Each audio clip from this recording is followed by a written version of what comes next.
the ISKCON of Silicon Valley. Thank you very much for coming, everyone. This is an international organization, and it is based on the principles of Bhagavad Gita, which present a alternative lifestyle to the default lifestyle we find here in the world, which is work very hard to accumulate, and after a lifetime of accumulation, then undergo a process of divestment by force, and then restart. The principle of the Bhagavad Gita is based on the principle that we are spiritual beings, and the ultimate goal of life is to reawaken our original consciousness, called Krishna consciousness, because we are parts of the Supreme, and the Supreme has various features, but the ultimate feature is personal. And the nomenclature of the Bhagavad Gita and the teachings of our previous great acharyas, or those who teach by example and also write voluminously, the ultimate aspect of the Supreme is personal. And therefore we say the Supreme Personality of Godhead. And in relationship to the Supreme Personality of Godhead, we have various ways of serving. And our eternal relationship is through service. So the founder of our organization is Divine Grace A.C. Bhaktivedanta Swami Prabhupada, who you see on this ornate seat, which is called the Vyasasana, which is meant to honor those who are carrying forth the message given by Krishna through his literary avatar called Vyasadeva, had come to America with the purpose of establishing a network of communities around the world that could strictly take up the practice of what's called devotional service, otherwise known as bhakti or bhakti yoga.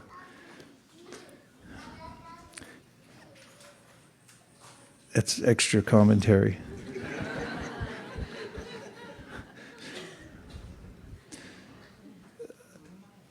Krishna, the Supreme Personality of God, it also comes at scheduled intervals to the world in order to establish what's called dharma, or to give people the advantage of working in such a way that they can come to spiritual consciousness. Everyone must work, and we have to be active, and we have the natural way of living. But if we do all that in the context of developing our original consciousness through practicing devotional service, then we can be successful.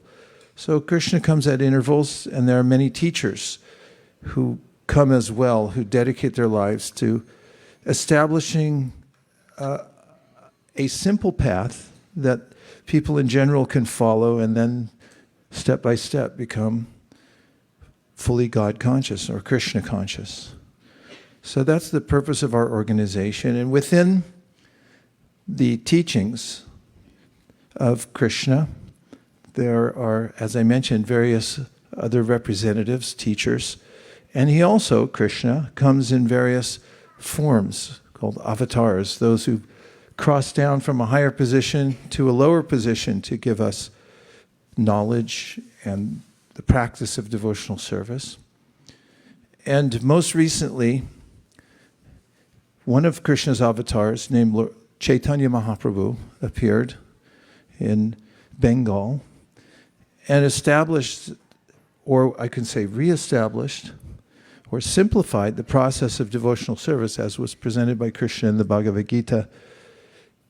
And he inculcated those teachings to primary disciples. He had many disciples, but 6 were especially prominent, and he asked them to write the teachings in such a way that people in general could take advantage of them.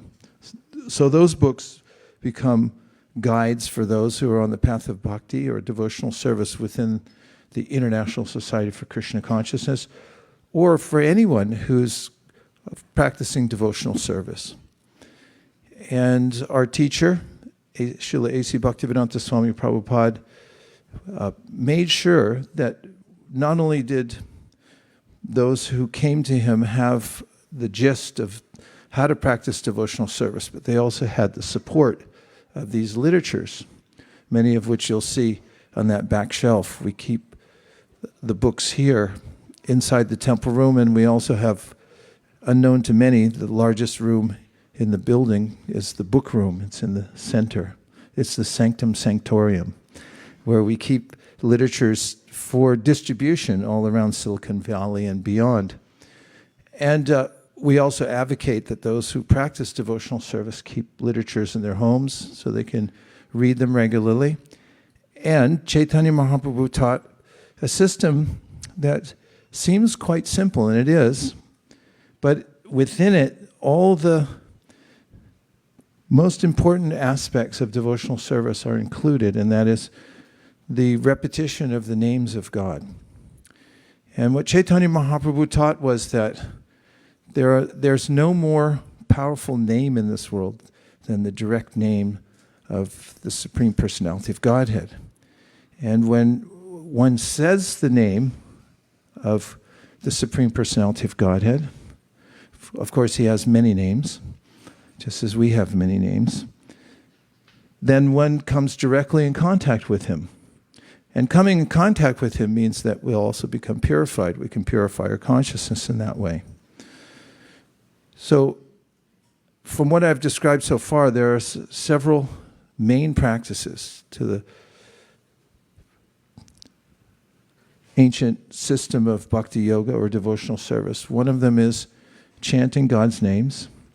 Another one is to hear from, read, and hear from the literatures like Bhagavad Gita, and another one is Srimad Bhagavatam, and we also have Chaitanya Charitamrita and several more.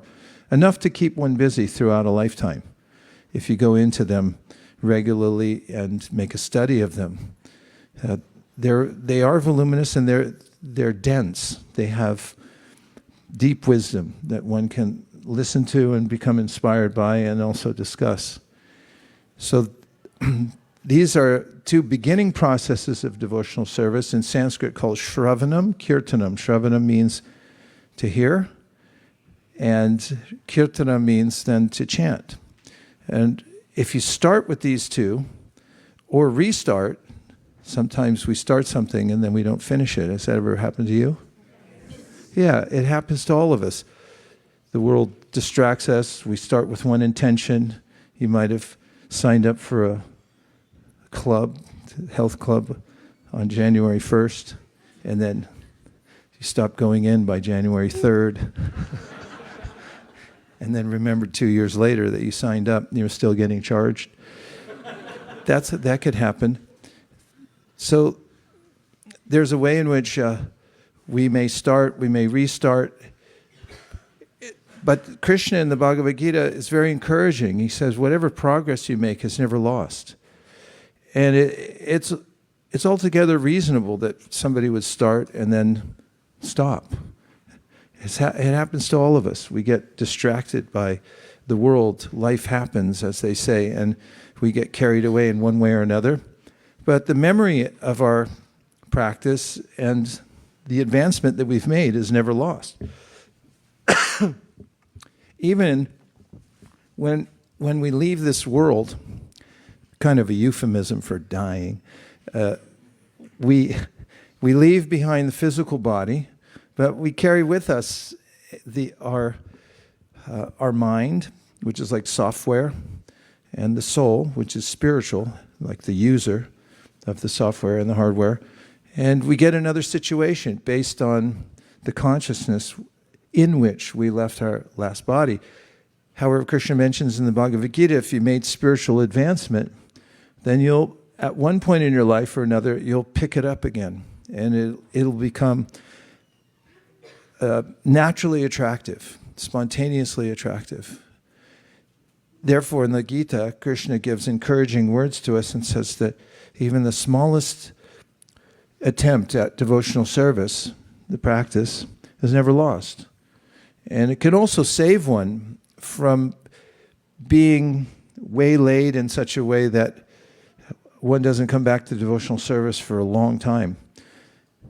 Our lives are very short. I was hiking recently in the Redwoods near Santa Cruz, and one of our guides along the path was explaining the geology of the area and how there had been an ocean there previously. That's why you can find seashells in some of the layers of the earth when they're exposed. You'll see fossils.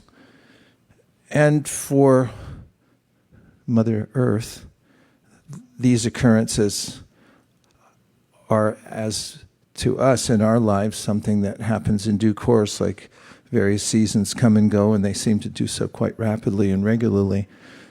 But in geological time, our lives are quite quick. In fact, Prabhupada, in one of his commentaries, says that they're like a flash in eternity. Compared to eternity, just the one lifetime we have is quite quick, like a flash. However, even within that short amount of time, we can take advantage of the process of devotional service. And when we apply ourselves, that goes on our permanent record. We get to keep that. What's more, it's a purifying process. It's very hard to get comfortable in this world. In fact, it's impossible. In the Bhagavad Gita, Krishna helps us to adjust our expectations by saying that the world is what he calls dukkhalayam. It's a place where there's unrest and a sense of being uncomfortable, naturally, because we're not compatible with the environment. We, as spiritual beings, are very subtle, and the material world is very gross, just like the body. It always seems to have something about it that doesn't quite work properly, or that's a little out of place. Have you ever noticed that? This is troublesome, and the whole world's like that. So he helps to adjust our expectations for living in the world and shows us that if we use what we have, including our own bodies and minds in the process of devotional service, we needn't be so concerned with being entirely comfortable, because we'll feel satisfied that we're making spiritual advancement. So one of the processes I mentioned was chanting, and there's a very powerful mantra, or what's mentioned in the writings of Chaitanya Mahaprabhu and the other great teachers that I mentioned, and even in the oldest writings called the Upanishads, there is a mantra which is called the Maha Mantra, which has special power to lift us above the uncomfortable material world and material body, to raise our consciousness so we come to experience directly for ourselves our original consciousness, which is naturally happy. Happy for no reason, except for that you exist. Sometimes we forget we exist, or because we identify with the body, we think at some point we won't exist, and that's frightening. But when we experience our own nature, that we exist now, we've always existed, we always will in the future, what's more, we have a relationship with the source of our consciousness, who's ever benevolent and beautiful to the extent that we become enraptured when we see that beauty. The kind of beauty we're all looking for in the material world, but we're never quite satisfied. And even if we find someone more likely that's very, very beautiful, then in time, their countenance and their bodily features would change, and we might not be as enamored. That's possible, right? Likely, more likely than just possible. But Krishna is all attractive and eternally beautiful, and getting more beautiful at every moment, something we're not used to in this world. It usually goes the other direction. So how can one how can one access such beauty and experience of eternality? Well, Chaitanya Mahaprabhu said, by chanting a mantra, man means mind, and tra means to deliver, all the miseries we experience really come through our own minds. And it's a mantra with three primary names of God. One of them is Hare, which you can try. Hare. And this comes from Hara, which means the Supreme Mother who's nourishing everyone. And then Krishna, if you'd like to try. Krishna means the attractor. The way iron filings are attracted to a very strong magnet, similarly, Krishna means the one who attracts everyone's attention by his beauty and qualities. And Rama means the highest happiness, which is spiritual happiness. The kind of happiness that, as an ancient verse says, Ramante yogano anante satyananda chiratmani iti rama padena su panam brahma padiyate. That yogis, or those who are transcendentalists, will forego the apparent comforts of the material world in their pursuit of Rama, because they know that it's real happiness. They can you've put off things before for a higher cause, right? Delayed gratification. Yeah, this is one of the ideas of what is called tapasya, that you give up something even if you're attached to it because you have a clear idea that it's something better. So we all know about that principle. Anybody who's progressive in life, who's moving forward, knows that principle. So that's applied in spiritual life also. Categorically, the world is a place, engaging here wholeheartedly is a fool's errand, because it will not persist, it won't last.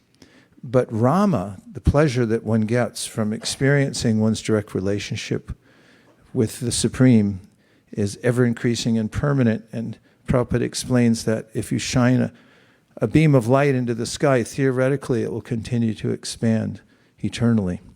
And our happiness in relationship with the Supreme Personality of Godhead, Krishna, will similarly expand. Our love will expand, and subsequently or simultaneously our happiness will as well. And it's all in a mantra. And I heard Prabhupada this morning, as he was speaking in a lecture, and I was listening, explaining how this experience is available to everyone, and very conveniently it comes in a package from the spiritual world called the mantra. And this room you see here, we're not here by accident. We picked this place out especially for all of you, because we tested this room when we first got here. The first test was to see if the neighbors were easily annoyed. So we banged drums as loud as we could and had somebody stand on the perimeter of the property to hear if it would go through the walls and then annoy the neighbors. We have achieved that level at certain times, but mostly during big festivals. But fortunately, the sound didn't go so strongly in that direction that we couldn't accept this place as a reasonable place to chant. And we also checked the acoustics, and then we also were very much appreciative of the floor. If you'll notice, this is a hardwood floor. Marble floors are unforgiving, and they're frequently very cold. This is a nice warm floor, and it's also, although we may not perceive it with our own hands, when we stand on it, it has a little bit of spring to it, or a little give. It's much better for your skeletal system. Doctors in the room? Yeah.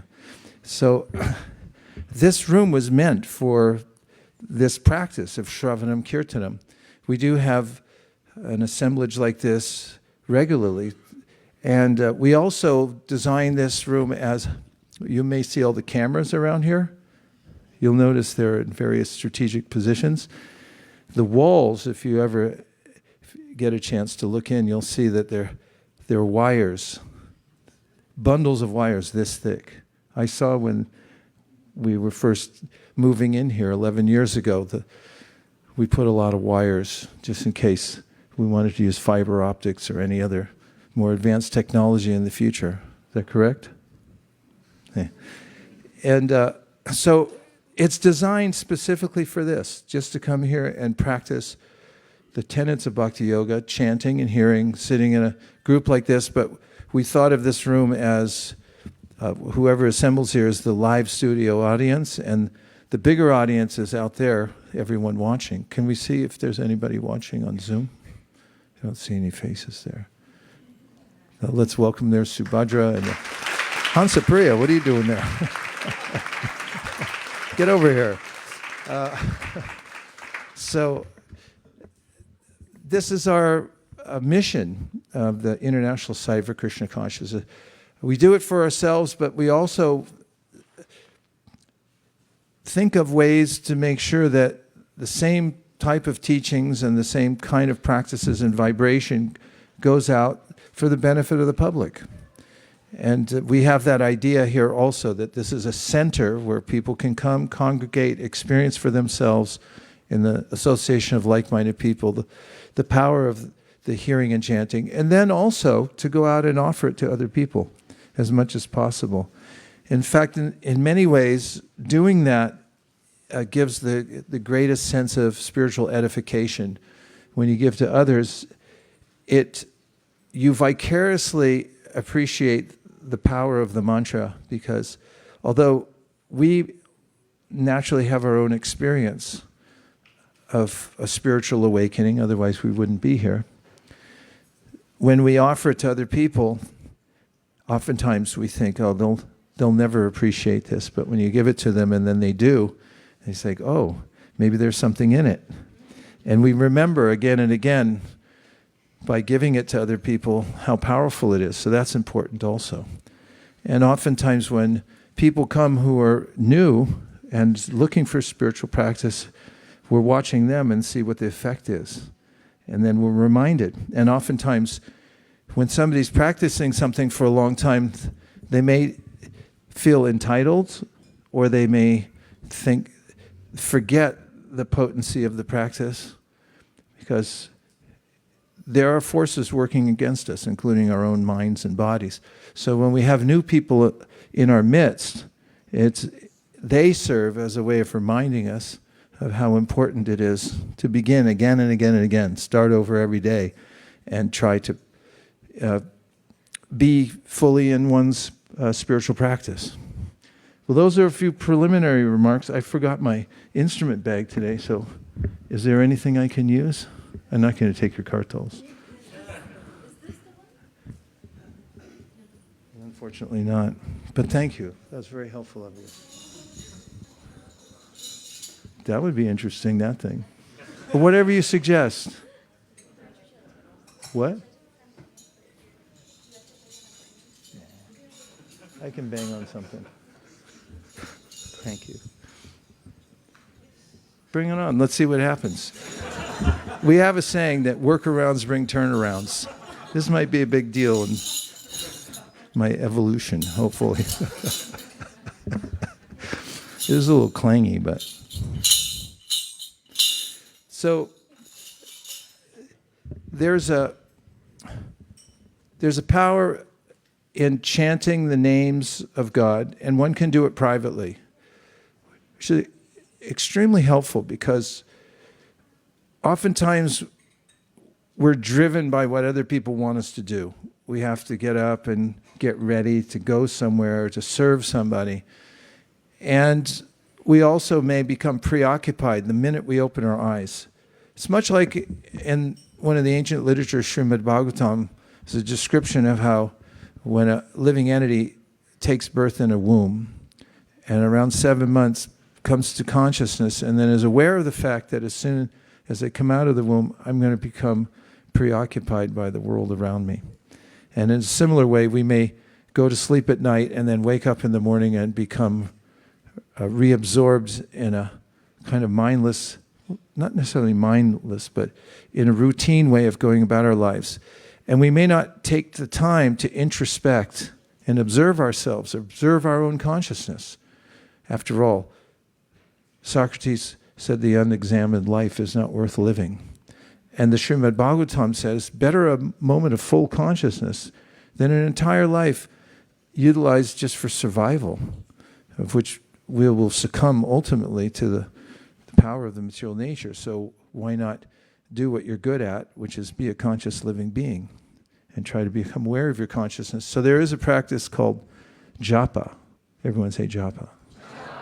Yeah, I have a saying I was thinking of this morning. The quality of your japa will determine the quality of your life. You can take that to heart. Japa means to take some time to repeat the names of God. You can count how many times you do it. If you like to make it as a practice, practice means you count something. So there's a certain number that you can do every day.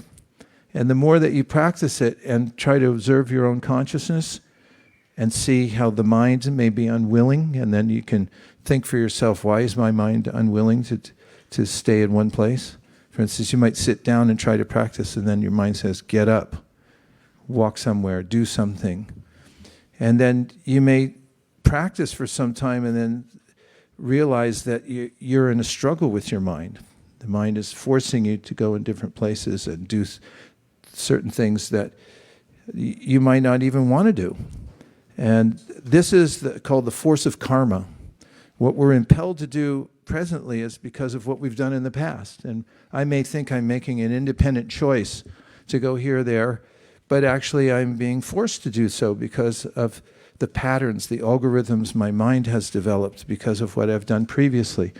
Well, spiritual life is noticeably an interruption to that routine. When we take time to observe our own consciousness, we can impose our will based on the power of the Bhagavad Gita, in which Krishna says, take time for yourself to observe that you have free will. And the essence of free will is which direction, where you invest your awareness at any given time. Because where attention goes, energy flows. And so when we chant japa, we can consider our body-mind experience a laboratory, and we can notice for ourselves how it's working. And then we can employ this form of meditation, which is quite natural because it's a soulful cry out to the Supreme, the way you'd call out for your mother when you felt helpless. And there is a power, as I mentioned earlier, within the mantra itself. It's charged with spiritual energy. So when you say the mantra, then you'll also notice that you are able to rise above the pushings of the mind. There are various levels of awareness that we can achieve if we follow a process that's authorized, a spiritual process, and we have to experience it for ourselves. So japa means invest in yourself, investigate your own consciousness, have a relationship for just, even if it's for a moment, with the Supreme, and be aware of the fact that we're being maintained at every second by a superior power. We're being given intelligence by a superior power. That's called Paramatma, or the Supreme Spirit, the Super Spirit, who's guiding us, who's overseeing us, fulfilling our desires, and so forth. That one can experience by chanting. And if you do it by yourself, and you take a little time to listen and notice and keep bringing your mind back to the practice of chanting and being aware of the mantra, you'll experience profound improvement in your life just from that one activity. You can try other things like going through YouTube and listening to everyone's differing pieces of advice about how to live in a better way, and you might just get confused by being eclectic. Or you can take one simple process by vetting it and seeing how it's an authorized process, and then practice it for a while, maybe for a month, every day for at least a few minutes, and see how it works. What do you think? Okay, that was 30%. The other 70%, you don't get a free set of beads afterwards, but the 30% you can see me afterwards. And then there's a system of the meditation that, as I mentioned, Chaitanya Mahaprabhu, who was an avatar or an incarnation of Krishna, came to teach 500 years ago, a universal system that can work anywhere. Name a few places in the world. Toronto. Could it work in Toronto? Say yes. Yes. Okay, name another place. India. Where? India. Which part of India? No, one place. Delhi. Could it work in Delhi? Yes. Oh, okay. Anywhere else? Vrindavan. That's all you think about. Nigeria? Could it work in Nigeria? Any other places? Switzerland? Could it work there? Name 3 more. Where? Antarctica. Could it work up there? 2 more? I don't know. We believe it at Antarctica. It works everywhere because categorically we're always the same, and categorically the material world's always the same. The great sages have analyzed these categories and called them tattvas, or truths. And in the Bhagavad Gita, there's a famous statement which can be quite helpful in getting realigned in our lives. The sages, says Krishna, say, Nasato vitate bhavo, nabhavo vitate sata, ubayor api drishnontas tvanayos tattva darshibi. That seers, those who have practiced japa, and they've come to be aware of the categorical difference between that which is always changing. It's called bhava. The material world is called bhava. Whatever you see now, like cloud-like images that morph into something else. Like our bodies are morphing right now. And the bodies of our loved ones are morphing right now. And our houses are morphing. I don't mean to alarm anybody. And don't get on your phone suddenly to check it out, but it is. And they say that's categorically true of the whole material world, all the energy. That energy called bhava is always changing. But then there's a superior energy, and that superior energy is the conscious energy, which has will, it has volition, it has qualities like sympathy, feelings for justice and higher qualities. And so they say, come to an awareness of the distinction between these 2 things. And you won't then become unnecessarily absorbed in that which is temporary. So you can do that through the practice. The universal practice then, Chaitanya Mahaprabhu taught, that he said will work anywhere, because whether it's Antarctica or Toronto, practically the same in the winter, and Nigeria or Delhi, it's all, although there may be different cultures, and there are different cultures, and there are different kinds of gas stations, or people eat slightly different kinds of food, or whatever it might be. Categorically, it's all the same combination of the temporary material energy and the eternal conscious energy. So you could do this anywhere and it'll work. You don't have to worry that it's only effective in a certain culture. No, it's called Sanatana Dharma. It's effective everywhere because it's in relationship to the conscious soul. And what he said was that if you come together in a group, and again, going back to that's why we got this room, we bought this place, and we reorganized this room, we remodeled, just so we could all sit here together and then do this process called Samkirtan. So Sam means together, and Kirtan means what I said before about chanting. And then, of course, we hear. So when we do this, we get the power of everyone else's intention and their focus on chanting the holy names, and we can go back and forth. That is, one person sings it, and the others respond. Thank you. And we can try it, shall we? Without further ado.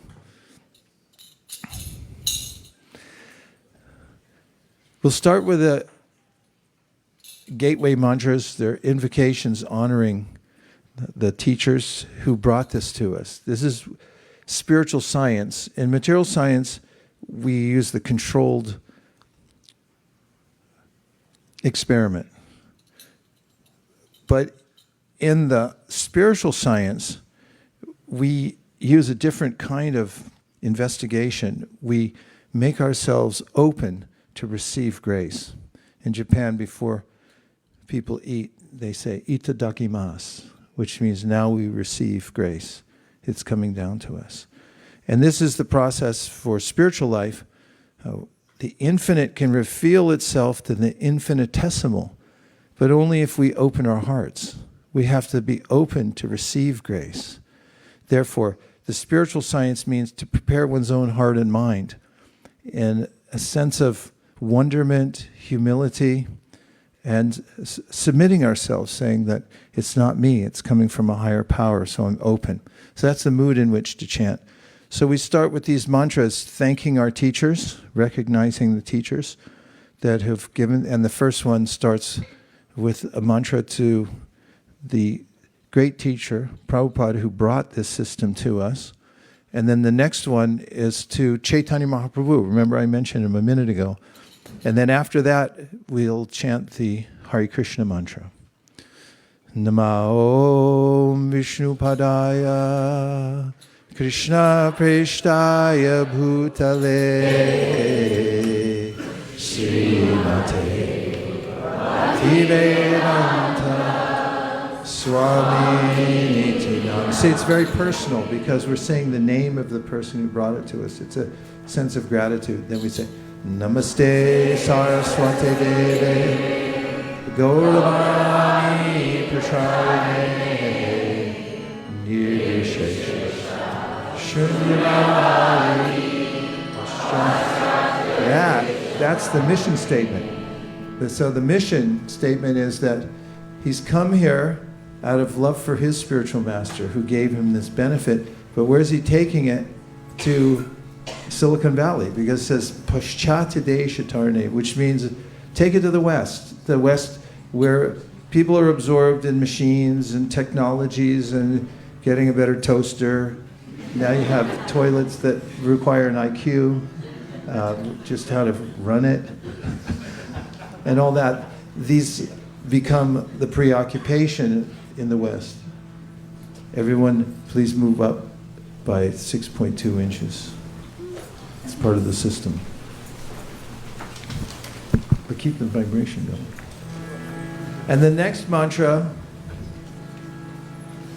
this is the Lord Chaitanya Mahaprabhu. Remember I said he's an avatar? God comes in various ways.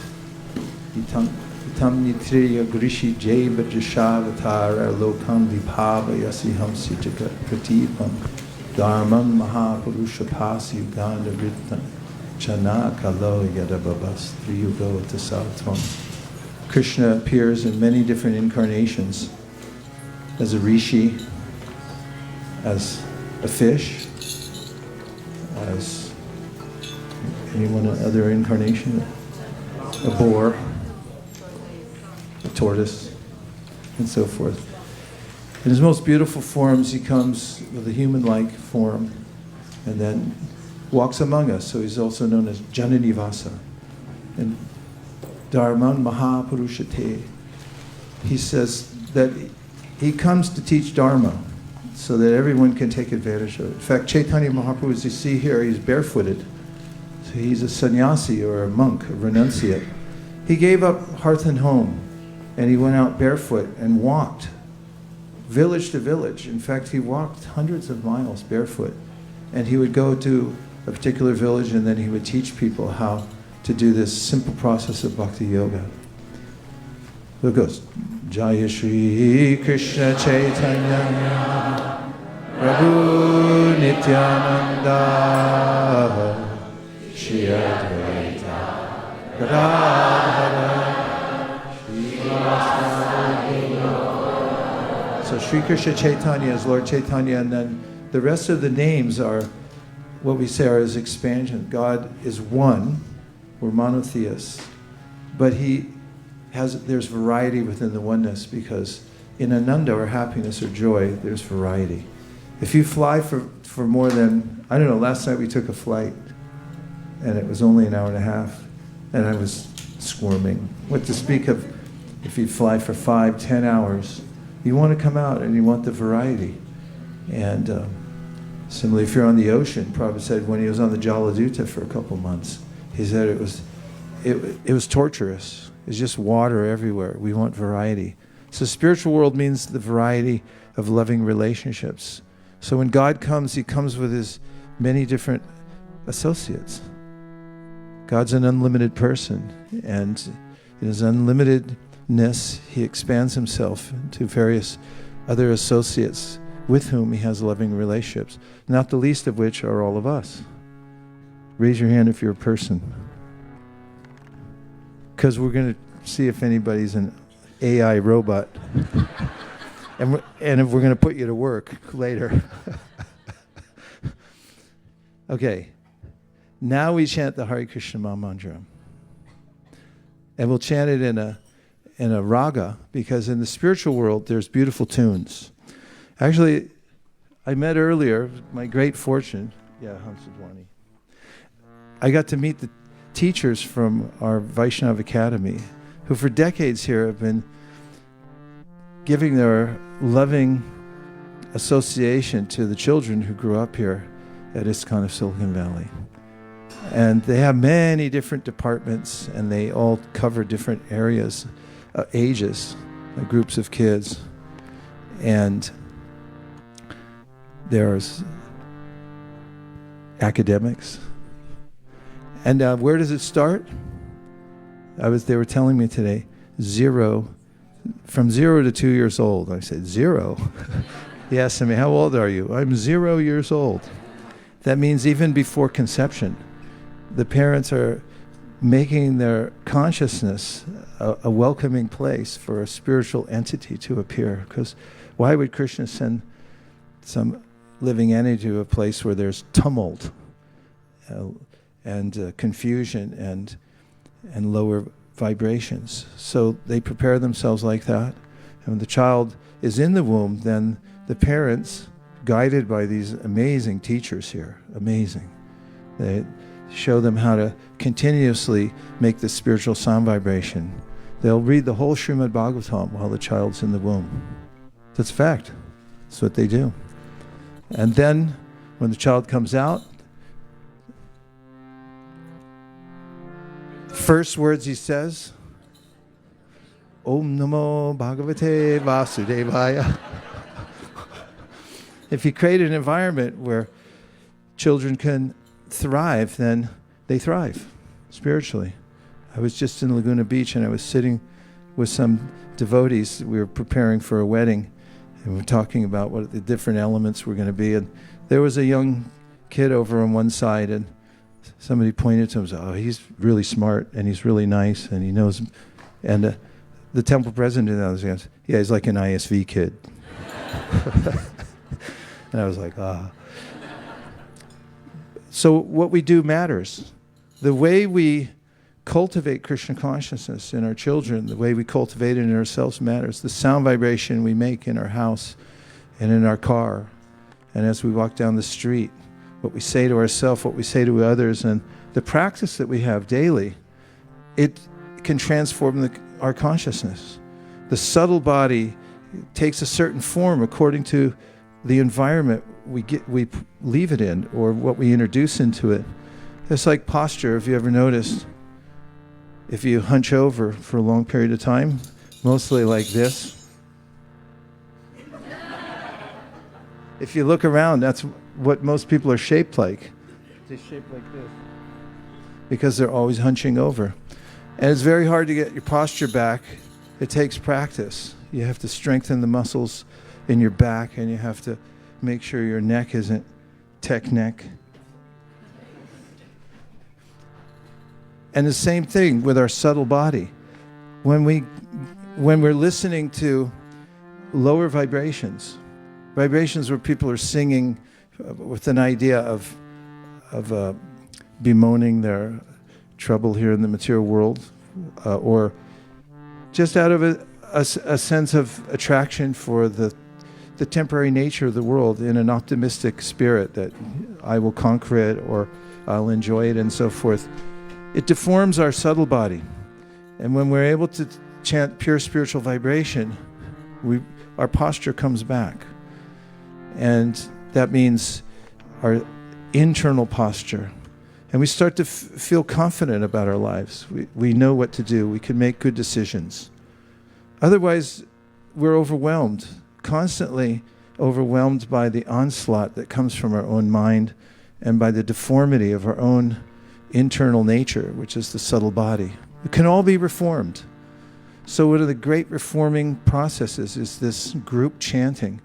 So you let it come in to your mind and remember that you're a spiritual being.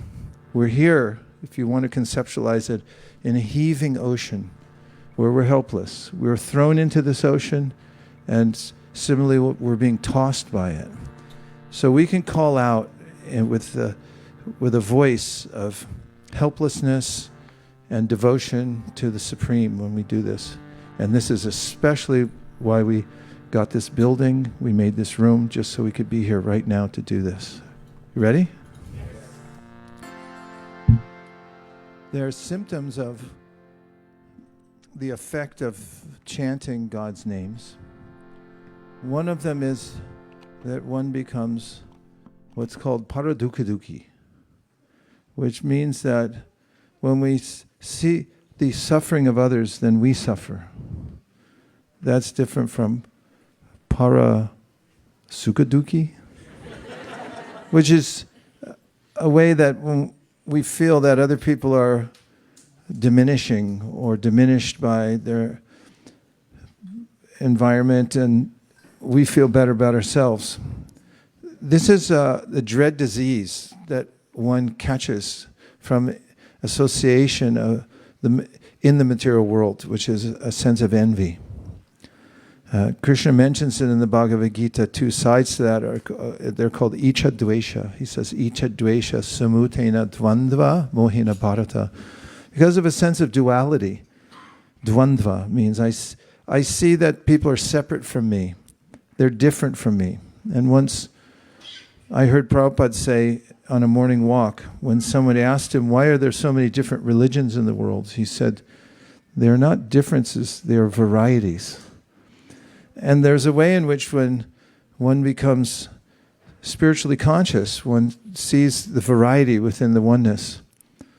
And what's more, there's a sense of wholeness of the world. This is expressed in one of the very powerful invocation mantras from a special book that we have that we distribute everywhere all over the world. Whenever we're given a chance, if someone puts us on a stage somewhere, like as an example in front of 3,000 people, we chant this mantras from the Sri Upanishad, available now for $4.99 just after this class. And it starts with Om Purnamada Purnamidam, which means that the world's perfect. It's nice to know. Just because my world feels imperfect, it's more of my misunderstanding or lack of information of how the world's working. As Prabhupada expresses it, all experiences of incompleteness are due to incomplete knowledge of the complete whole. We don't know how we fit into it all.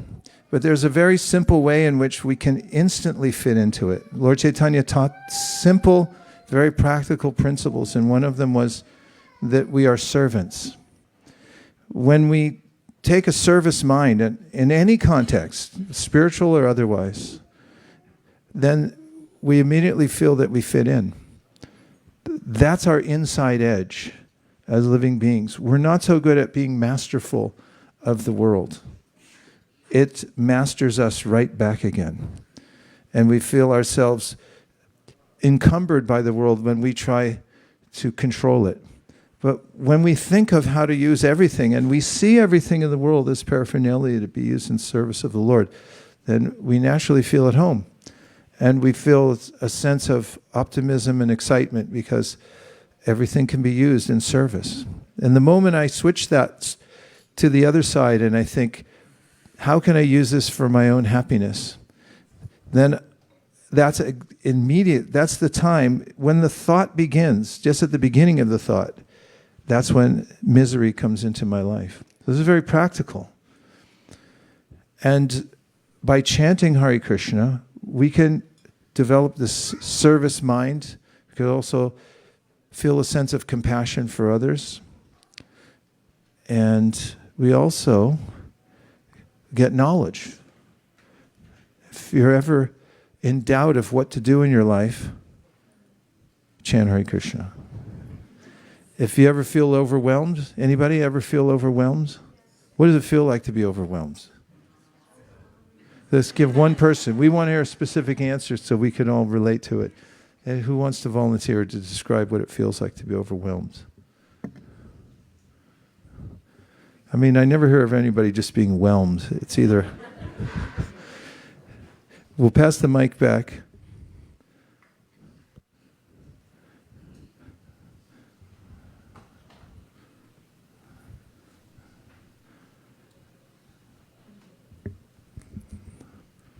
When I'm overwhelmed, I don't feel like doing anything because I have so many things to do. Oh, that's a good way to put that. Yes. Let's talk about being overwhelmed. This feels good. Come on, pass the mic around. Let's share.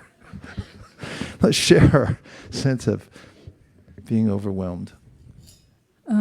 Overwhelm is like when you're going inside the water and you're coming out and going like habudubu. So Habudubu. That's Bengali. It's the sound of bubbles coming up. Habudubu, everyone say. Say it 3-4 times. Habudubu, habudubu, habudubu, habudubu. So like when you're drowning, then you could get a breath of air and then you're pushed back down again. Something like that, right? Yeah. So how would we deal with that? You can chant Hare Krishna. By chanting Hare Krishna, we get a sense of perspective and we get knowledge. Knowledge means to see the difference between ourselves and our bodies. Krishna says this in the Bhagavad Gita. Kshetra jnam chapi mam vidhi sarva kshetri shubharata kshetra kshetragdayor jnanam yatach jnanam matam mama.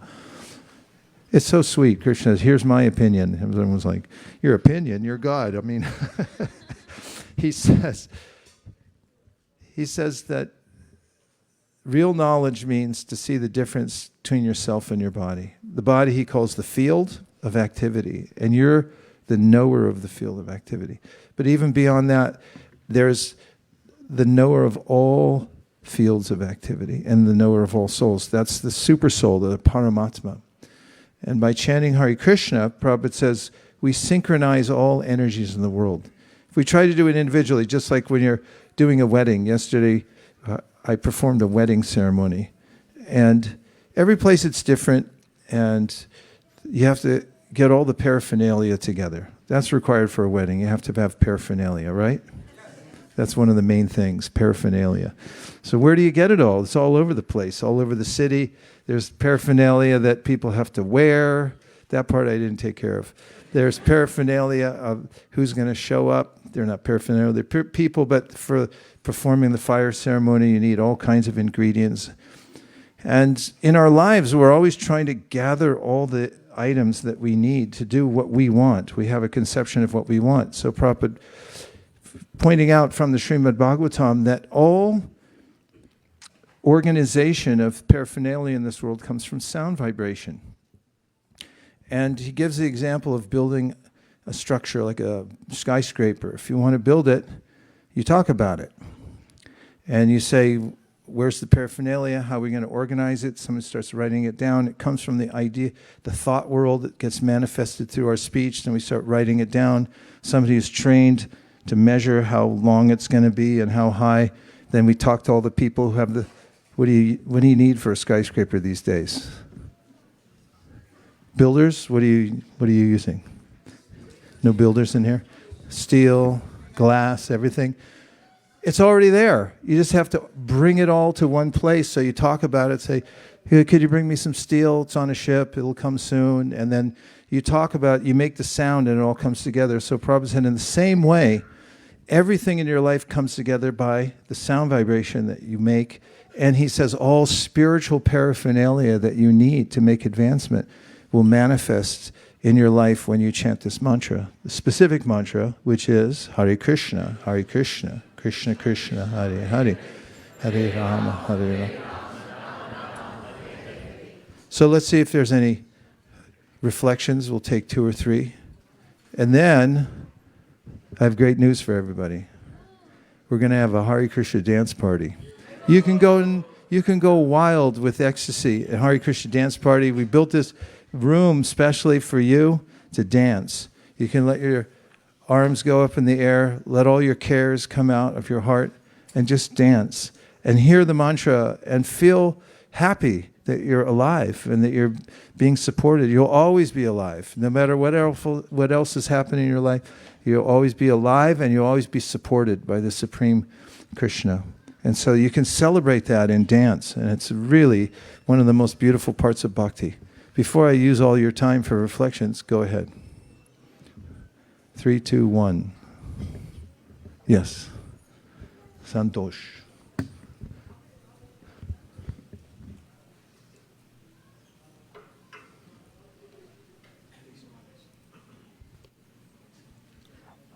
Hare Krishna Maharaj. I knew I had time to get a drink of water before the mic came on.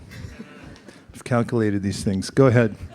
Hare Krishna Maharaj, welcome back. I just want to share the reflection that whatever we do spiritually is never lost, but it's a continuation. But that does not happen materially, and that's very comforting to know.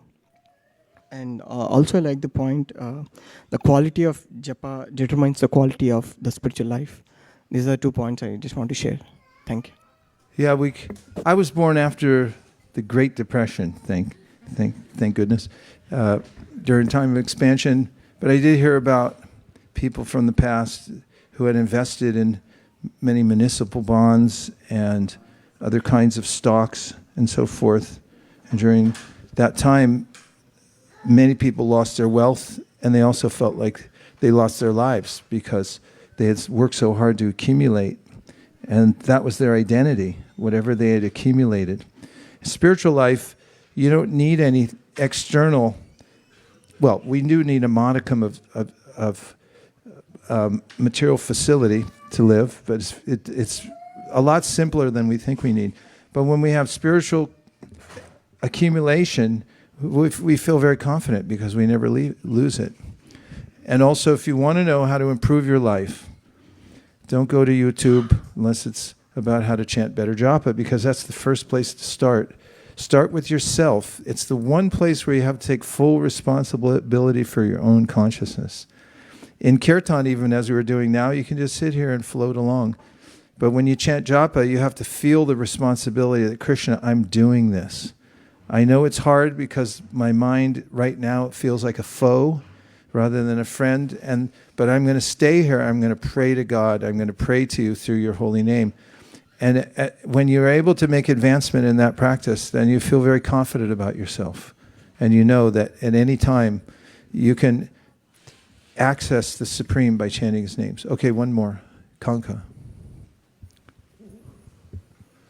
In 7 seconds or less, or Kanka's money back from today's class.